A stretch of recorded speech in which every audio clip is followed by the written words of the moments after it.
Donald Trump is sad.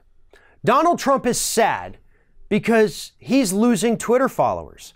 He's not getting as many likes and comments and shares on the things that he is tweeting about.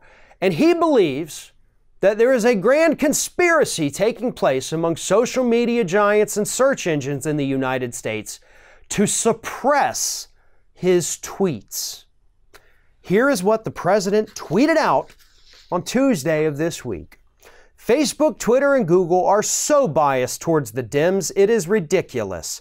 Twitter, in fact, has made it much more difficult for people to join @RealDonaldTrump.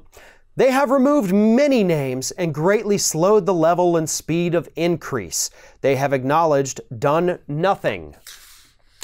The President of the United States of America has nothing better to do with his time than bitch about the fact that he is losing Twitter followers.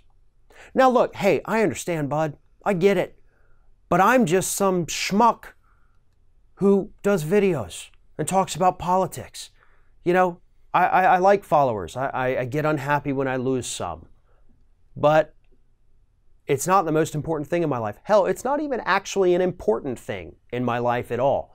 I have bigger things to worry about. You know, medical bills, car payments, car repairs, you know, getting my kids to school, making sure I have the money to pay for their daycare.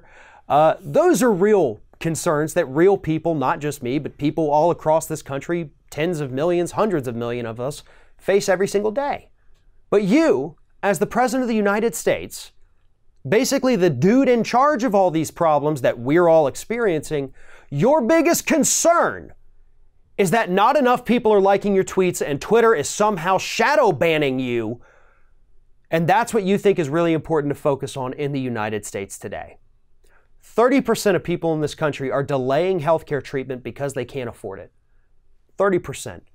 Gun deaths in the United States have now reached the point where 109 people every single day are dying from being shot. Opioids are killing over 120 people every single day. Every single day in the United States. Drug costs are through the roof. Infrastructure is crumbling around everywhere. And the President of the United States can think of nothing better to do with his time than cry about the fact that he doesn't have as many Twitter followers as he used to. There is no grand conspiracy amongst social media giants or search engines or YouTube or whoever the hell it is. There is no grand conspiracy to intentionally suppress conservative voices. What happens from time to time, as just happened on YouTube across the board, is that they go through and they purge inactive accounts. Happens on YouTube, it happens on Twitter, it happens on Facebook.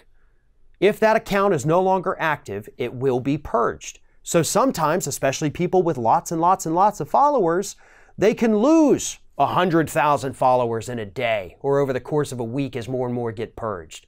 It's not because they're punishing you, it's because those accounts don't work anymore. But don't try to tell that to the president, because in his warped, delusional brain, all of these tech giants are conspiring to make sure not enough people like his tweets to feed his ego the way he needs it to be fed.